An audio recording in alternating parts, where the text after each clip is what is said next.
بخشی صاحب کا خیال تھا کہ وہ بہت بڑی توپ چیز ہے، تو یہ جو بھی شخص آیا پاکستان سے یہ میرے پاس کیوں نہیں آتا، وہاں بیٹھا بیٹھا کہتا کہ گیت لکھ کے بھیج دو۔ چنانچہ وہ گیت لکھ کے بھیجتے، وہ دھن بناتے، وہ بخشی صاحب کو نہ پسند آتا۔ فائنلی ایک روز جان گئے نصرت کہ یہ کیا ان کی انا کا کیا مسئلہ ہے، تو انہوں نے کہا کہ مجھے بخشی وزیر کے ہاں لے چلیں آپ۔ اور کہا جاتا ہے کہ کیونکہ وہ کوئی فلیٹ تھا، 6-7 منزلہ فلیٹ تھا، اور 5-6 لوگ ان کو بمشکل اٹھا کے لے کے گئے، اور بخشی صاحب نے باہر آ کر جب یہ منظر دیکھا تو وہ رونے لگے، اور انہوں نے ہاتھ جوڑ کر معافی مانگی کہ مجھے نہیں معلوم تھا کہ بھئی آپ کا یہ حال ہے، اگر مجھے معلوم ہوا آپ مجھے معاف کر دیجئے۔ اور نصرت اتنی بڑی شخصیت تھی کہ انہوں نے اس کو معاف کر دیا۔ اچھا، باہر جب آپ کانسرٹ کرتے ہیں تو وہاں لوگ آپ سے پوچھتے ہیں کہ یہ پنجابی کے جو بول آپ گا رہے ہیں ان کا مطلب کیا ہے؟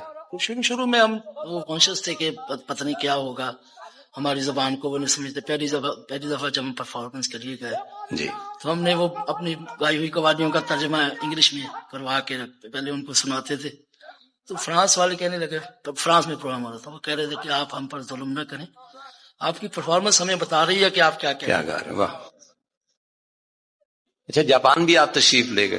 جی، جب بہت دفعہ گیا اور جاپان۔ وہاں پہ کہا جاتا ہے کہ آپ کو ایک چھوٹے مہاتما بدھ کی صورت میں لیا جاتا ہے۔ جی، وہ میرا گانے کا سٹائل کو جب آنکھیں بند کر کے کہا تو وہ کہتے ہیں کہ ہمارے ایسے واہ! خدا کے بندے سنو غور سے، خدا کی قسم، خدا کے بندے سنو غور سے، خدا کی قسم، یہ جسے خالی نہیں ملتے خدا نہیں ملتا۔ میرے اسٹرگل کے دن، میری محنت کے دن، وہ فیصل آباد کے یادگار دنوں میں سے ہیں، مجھے کبھی نہیں بھول سکتے۔ موسیقی کی آپ فیصل آباد سے اٹھتے ہیں اور واشنگٹن کی اسٹیٹ یونیورسٹی میں جا کے موسیقی کی تعلیم دیتے ہیں، یہ بہت بڑی چیز ہے۔ جو ڈیتھ کا تاثر ہے وہ زیادہ، کیوں آپ کو ان ٹیونوں کے لیے ہی چنا جاتا؟ اسی لیے ہمارے جو سنگیت میں راگ ہیں، جی، ایسے راگ ہیں جن میں وہ تاثر پیدا ہوتا ہے۔ وہ 3 فلمیں ہالی ووڈ کی جو بلاک بسٹر کہلاتی ہیں ان کی موسیقی خان صاحب نے دی۔ لیکن صاحب یہ جو باہر دوسرے روز انگلینڈ اور امریکہ وغیرہ چلے جاتے ہیں تو یہ آپ کو اس کے اوپر کوئی اعتراض نہیں ہوتا ہے؟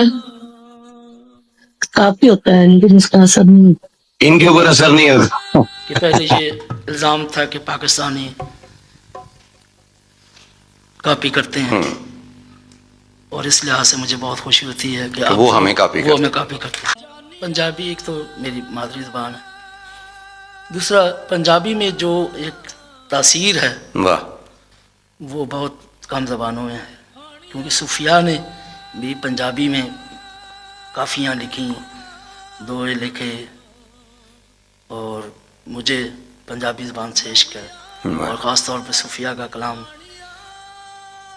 گانے سے مجھے جو روحانی سکون ملتا ہے وہ پوری دنیا سے فیضیاب ہوتی ہے۔ اچھا، جیسی ڈیووشنل چیزیں ہوتی ہیں جو صرف پاکیزہ ہوتی ہیں، جن کے لیے ایک تقدس ہوتا ہے، معرفت کی چیزیں۔ باہر جب آپ کانسرٹ کرتے ہیں تو وہاں لوگ آپ سے پوچھتے ہیں کہ یہ پنجابی کے جو بول آپ گا رہے ہیں ان کا مطلب کیا ہے؟ اب تو میری گائی ہوئی جو چیزیں پنجابی کی جی، ان کا کافی زبانوں میں ترجمہ ہوا ہے، جرمن زبان میں ہوا، فرینچ میں ہوا، انگلش میں ہوا، جاپانی زبان میں۔ پہلی دفعہ جب ہم پرفارمنس کے لیے گئے جی، تو ہم نے وہ اپنی گائی ہوئی قوالیوں کا ترجمہ انگلش میں کروا کے پہلے ان کو سناتے تھے، تو فرانس والے کہنے لگے، تب فرانس میں پروگرام ہو رہا تھا، وہ کہہ رہے تھے کہ آپ ہم پر ظلم نہ کریں، آپ کی پرفارمنس ہمیں بتا رہی ہے کہ آپ کیا کیا گا رہے ہیں۔ واہ!